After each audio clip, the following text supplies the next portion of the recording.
Is the one and only mayor of the great city of Natchez, Mississippi. It is Dan Gibson. Good morning, Mayor. How are you, sir? Good morning, Paul. How are you? I'm doing great. Good to see you. Good to talk to you. For folks who don't know, and I was reading this, and people may not know this, and please just give me a second here. Natchez is one of the oldest and most important European settlements in the lower Mississippi River Valley. After the French lost the French in the Indian War, the 7 Years' War, they ceded Natchez and the near territory to Great Britain.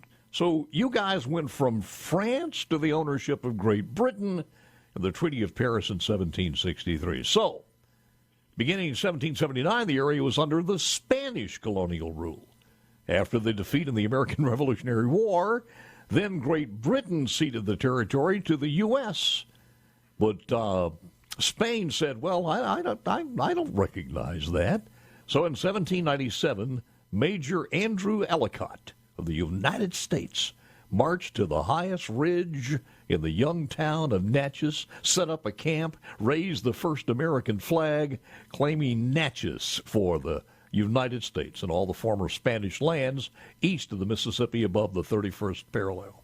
U.S. acquired this area from the Spanish, and by the way, the city of Natchez served as the capital of the state of Mississippi and the Mississippi Territory, and it predates Jackson by more than a century. I believe that building is still there, isn't it, Mayor?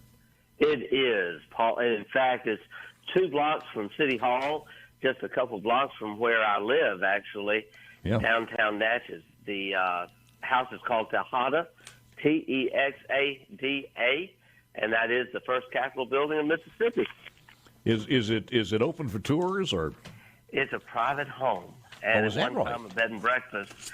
It's fun though to tour it when it's on pilgrimage and to hear about that first legislative session where they enacted important laws such as, you could no longer escort your drunk elephant down the sidewalk.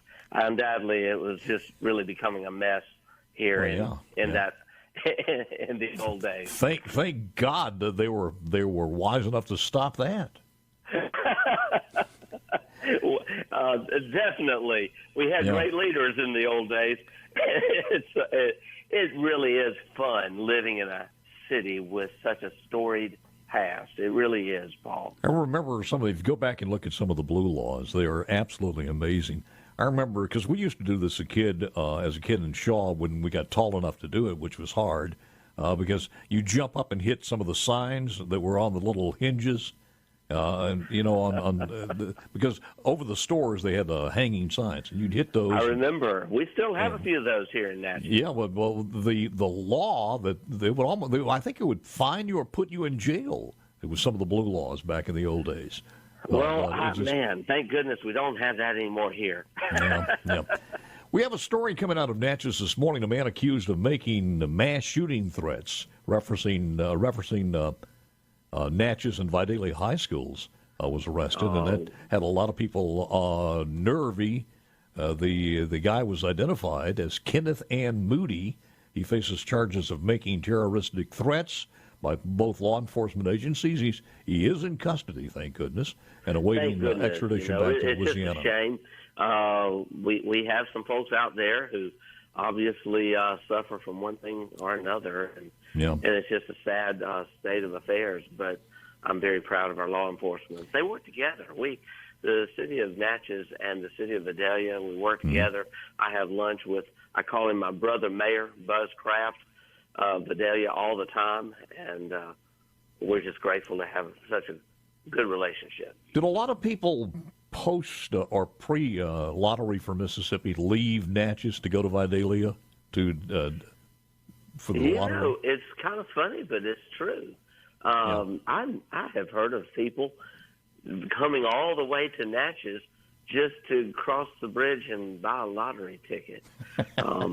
I wonder how the return was on their investment. I don't know. Really. Yeah. Let me ask you this on the negative side of things. I was looking at some data. The crime rate in Natchez is of concern. Have you considered a curfew, or do you need to add more people? Unfortunately, some of that data is skewed by years years past. In fact, for instance, we had a very bad problem here in 2018, and we had quite a number of murders. When I came into office in 2020, I pledged to address that. And so, Paul, some of that data is skewed by old data. Yeah. Actually, crime rates are down across the board over the last 2 years. We have a fantastic police chief who came into office. We brought him in right after I took office about a year and a half ago. His name is Joe Daughtry, and he's doing amazing things. We have a new fleet of vehicles. We have brought back our Viper unit, SWAT team. We have brought on new officers, new equipment. We actually just won the top award with the Mississippi Municipal League about 3 weeks ago down in Biloxi, the top public safety award in Mississippi, because over the last 6 months we've gotten about 150 illegal guns off the street. Paul, some of the cold cases that were on the books when I became mayor have now been solved. And also, we're no longer waiting on the crime lab to return evidence. We're just going back to old-fashioned policing. We're aggressively attacking it on every front. And we just got a $100,000 grant, accepted that grant just last night at our board meeting, which will offset some of our overtime costs because our police are out there writing tickets.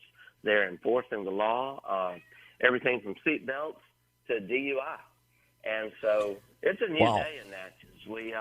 We were the Crime Stoppers Department of the Year last year, and that's all because we brought Crime Stoppers back last year. Yeah. And for the first time in a number of years, people can call the 800 number, and it's helping us take a bite out of crime. Mayor Dan Gibson of Natchez. Mayor, I got to tell you, I'm impressed because I was looking at some data, and you guys, and I will agree with you, this was back the last data that I could find, and I didn't realize it changed that much, and I'm glad I asked you the question so you could do what you just did. Because, I mean, you guys were ranked, as far as small communities, one of the most dangerous, prior to you taking over, one of the most dangerous in America. I thought, I've never heard that before. And that I did not realize. One of the number one goals when I ran for mayor in 2020 was to build a safer city, and I am so proud we've done that. And wait a minute now, because I mean, leadership matters. What you did, what you just specifically pointed out there, could be done by every other city, could it not? Oh my goodness, yes. It's the only way. If you just sit around, and in fact, this is true. I hate to say this, but it's true. We had a time where we had people just sitting around and saying, well, we can't solve the crime because we're waiting for evidence to come back from crime lab. Well, how long is that going to take? Well, we've been waiting 2 years. And we actually had, I can tell you of a case of a mother. Her son had been shot in December of 2018. In 2020, when I was running for mayor, she's checking out at Walmart, and the murderer of her son is in line right there behind her. Wow. And I met with this lady a number of times. In fact, we've become friends. We were just texting last night. And I'm just so grateful to say that that individual is now in jail. We solved that crime. And we did not wait on a crime lab. We did get the evidence back. It was inconclusive. So we went to some other creative means, and we did rack up a little overtime with our investigator doing some things that are out of the box. But as I said, old-fashioned policing. Yeah, out of the box, but not out of the, but still legal, I would imagine. Totally legal, but let me tell you, we are in a time, I say old-fashioned policing, but Paul, we are in a time now where our law enforcement can actually take advantage of technology, of a lot of information that people don't even realize. Mayor, I want you to hold on for a second. We got a break, a hard break coming on, and I want to ask you what the next promotion is as far as Natchez is concerned. A couple of other things as we spent some time with Dan Gibson. And look, it's a heck of a story. That's a heck of a story that every other city, specifically the city of Jackson, could do. to be more progressive, but to sit around and whine about it is not helping. Back with more from Dan Gibson, mayor of Natchez. Come exclusive Trustmark Studios, and we thank you. Hey, don't forget to catch the new show, Thunder and Lightning. It's on Wednesday night starting August the 3rd. It'll be here before you know it. You'll be able to catch Thunder and Lightning live with Brian Haydad across the entire SuperTalk Mississippi network, and also on SuperTalk TV. The wildly successful Thunder and Lightning show gives you the best coverage of the Bulldogs, and will air Wednesday nights from 6 till 7. And it all starts on August the 3rd. Back with the mayor of Natchez, Dan Gibson. Mayor, the summer's winding down. What's the next citywide promotion that you guys have gotten? Well, the summer may be winding down, but nothing's winding down in Natchez. We are excited about just over the next few weeks a number of special events, festivals. I guess our biggest month, though, will be October. We will, in October, have the first ever Blues and Soul Super Bowl featuring Patti LaBelle, Kool and the Gang, and CeeLo Green. The very next weekend, the 14th, 15th, we'll have our Balloon Festival, which is a big hit, always brings thousands of people here, Paul. And then in November, well, let me just say this, Longwood Afternoons, we're going to have Dana Carter, national courting artist, here at Longwood the last Saturday of October. And then in November, for 2 weekends, it'll be the first time ever, our Angels on the Bluff. They sell out August 1st. The tickets go on sale. They always sell out. We'll have thousands of people crammed in our cemetery for a great event the first weekend of November. Well, this year they decided to extend it now to 2 weekends.